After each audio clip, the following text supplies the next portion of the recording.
દાદાજી દાદાજી કોણ આવ્યું છે ભોસડે ચોધીને બપોટાણા? પાણી જેવા ઝાડા થઈ ગયા છો, આનું કઈ કરો.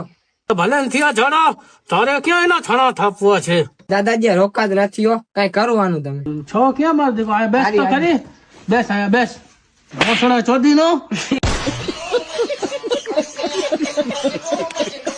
ઝાડા પાણી જેવા જ થાય. કોઈને તો સાંભળ્યું ઝાડા થયા ને ફૂલડા નીચેથી કહ્યા ભયો જાય તેને રીંગણો ગાલ દે ગાંઠમાં તારી. દાદાજી બીજા નંબરે આવ્યો રેસમાં. વાહ મારો દીકરો વાહ. કેટલા જણા હતા બેટા? 2 જણા. 2 જણામાં બીજા નંબરે આખા કુટુંબ ને લજાવ્યો. દાદાજી હા બેટા તમને વાત કેવી હતી મારી? બસ બસ બેટા. તમારે કોઈ છોકરી બોકરી પટાવી નહીં? છોકરી ના બેટા ના, અમારા જમાનામાં તો કોઈ હતું જ નહીં એવું. મુઠિયા મારી મારી લાંબી ના થઈ ગયા હતા. તો ભલું થાય તારી દાદી નું તો આવીને આપણે શું મુઠિયા માંથી આઝાદી મળી.